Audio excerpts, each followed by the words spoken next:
संभल से सांसद जियाउर रहमान बर्क हमारे साथ बात करने के लिए मौजूद हैं। सर, सबसे पहले हम सवाल यही जानना चाहेंगे कि जिस तरीके की कार्रवाई चाहे बिजली विभाग की तरफ से या नगर निगम की तरफ से या फिर पुलिस प्रशासन की तरफ से संभल में अभी देखने को मिल रही है, इसको कैसे देख रहे हैं?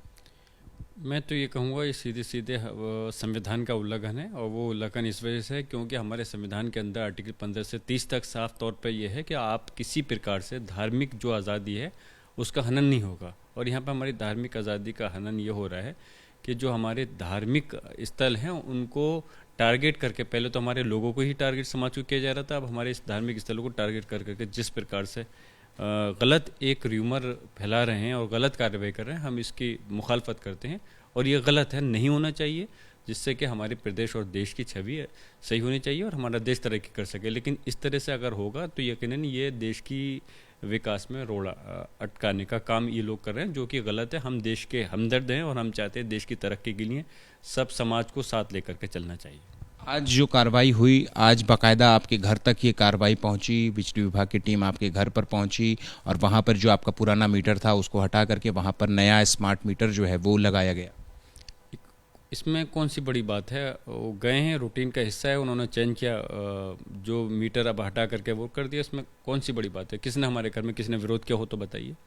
हमारे परिवार से, हमारे मोहल्ले से, हमारे शहर से किसी ने अगर विरोध किया हो तो बताएं। रूटीन का हिस्सा चेंज कर लिया, ख़त्म बात, अब क्या बात है?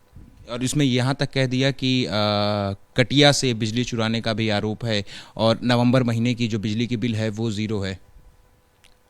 आप कैसी बातें कर रहे हो, किस प्रकार के क्वेश्चन कर रहे हो भाई? मेरे पास कोई ऐसे क्या मतलब बनता है? सारे बिल जमा करते हैं, उसको बिल आपको चाहिए मैं दे दूंगा, कोई मतलब नहीं बनता, कोई सेंस नहीं बनता। इस टाइप की बातें करने से कोई मतलब नहीं। ऑलरेडी सारा बिल है, जमा करते हैं, और अनाप शनाप बात करने से कोई फायदा नहीं है। होगा तो लीगली मैं जवाब दे दूंगा उसका। सीएम योगी के बयान की अगर हम बात करें, कल विधानसभा में आपने वो बयान सुना होगा, जिस तरीके से सीएम योगी ने बयान दिया संभल हिंसा को लेकर के कि लॉस होता है मस्जिदों के अंदर से, 4 मस्जिद और 1 मस्जिद पर एफआईआर हुई और मस्जिदों के अंदर से अवैध जो सब स्टेशन है वो चलाए जा रहे हैं।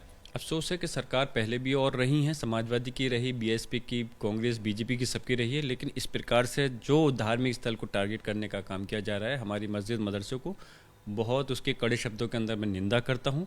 ऐसा कभी नहीं हुआ। और मस्जिद के अंदर हमारे यहाँ इबादत होती है, और जो बिजली चोरी का दिखाया है और गलत रिपोर्ट दर्ज की है, मैं उसकी मजम्मत करता हूँ।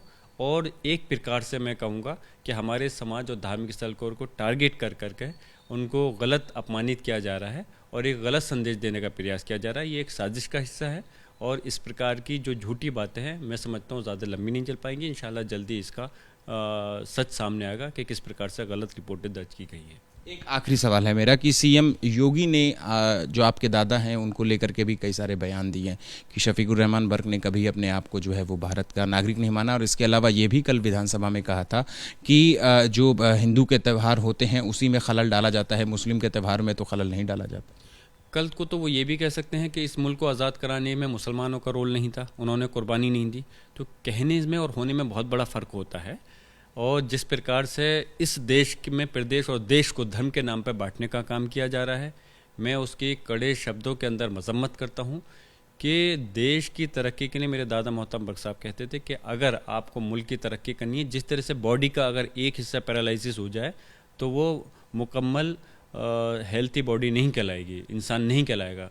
तो उसी तरह से अगर आप एक इतने बड़े समाज को, जिसकी इतनी बड़ी 40 करोड़ के करीब मुसलमान इस देश के अंदर रहते हैं, अगर उनको इस तरह से टारगेट करके नज़रअंदाज करके चलोगे तो देश के विकास में रोड़ा अटकाने की बात है। और रही बात, हम ये चीज़ हमें साबित करने की ज़रूरत नहीं, हम देश के नागरिक हैं, या हमारे इस देश में मुल्क को आज़ाद कराने के लिए हमने क्या कुर्बानी दी है, ये देश का इतिहास गवाह है किस प्रकार से हमारे लोगों ने, हमारे ख़ास तौर से मज़हब के लोगों ने, मैं ये नहीं कह रहा सिर्फ मुसलमानों ने इस देश को आज़ाद कराया है, हिंदू समाज के लोग भी रहे, लेकिन मुस्लिम समाज के लोगों ने भी बढ़ चढ़ कर के हिस्सा लिया है। हज़ारों लाखों की तादाद के अंदर, लाखों की तादाद के अंदर शहीद हुए हैं। और इस देश के हम नागरिक भी हैं, इस देश के हम मालिक भी। संभल के हालात अभी कैसे, क्योंकि आप रिप्रेजेंटेटिव हैं? संभल के हालात इसलिए पूछ रहा हूँ सांसद साहब, क्योंकि वहाँ पर अतिक्रमण को लेकर के कई सारी बातें हुई। मंदिर की, आपने खग्गूसराय वाले मंदिर की मैं बात करूँ तो वहाँ पे कहा गया कि अतिक्रमण किया गया, मंदिर को जो है वो बंद किया गया, तो उसको कैसे देख रहे हैं? कुआं दबा दिया गया, कुएं के अंदर से खंडित मूर्तियाँ मिली हैं। देखिए ऐसा है, मैंने ख़ुद भी अपने सोशल मीडिया अकाउंट से ये चीज़ शेयर किया था कि ऑलरेडी संभल के मुसलमानों का ने से पूरे हिंदुस्तान के लोगों को सबक लेना चाहिए। और ख़ास तौर से जो एक गैंग बना करके चंद लोग जो इस देश में हालात ख़राब करने पे तुले हुए हैं, जो इस मस्जिदों के नीचे मंदिर ढूंढ रहे हैं, उनके मुंह पे एक तमाचा है एक तरह से, कि जिस प्रकार हमारे मज़हब के लोगों ने मुस्लिम बस्ती में मंदिर होने के बावजूद 46 साल बकौल उनके, जबकि जो परिवार है उन्होंने कहा 18 साल पहले तक वहाँ पर धार्मिक सारे उन्होंने काम किए हैं, कोई जिस प्रकार से हिफाजत की है उस मंदिर की, तो जिस तरह से हिंदू बस्ती में अगर मंदिर होता जैसे वो वहाँ पे महफूज था, उसी तरह से मुस्लिम बस्ती के अंदर महफूज है। ये एक संदेश है कि मुस्लिम समाज कभी किसी धार्मिक स्थल पर अतिक्रमण करके, जो हमारा धार्मिक, हमारा मजहबी भी एक हुक्म है कि किसी के धार्मिक स्थल पे आप कोई मस्जिद या मदरसा नहीं बना सकती, यहाँ तक कि अब किसी एक व्यक्ति के उस पर भी जब तक आप खरीदे नहीं, जब तक सहमति नहीं हो, तब तक आप कोई अपना धार्मिक स्थल नहीं बना सकते। खंडित जहाँ तक की बात है, ये खंडित मूर्ति डालना, अरे जब मैं कह चुका हूँ हमारे मज़हब के अंदर ये हुक्म है कि हम अपने मज़हब का भी सम्मान करना है और दूसरे मज़हब का भी सम्मान करना है। आज तक कोई मुस्लिम व्यक्ति ऐसे नहीं है जो कि दूसरे हिंदू, सिख, ईसाई या जैन किसी के भी मज़हब को बुरा कहते हों और उनके उसका अपमान करते हों।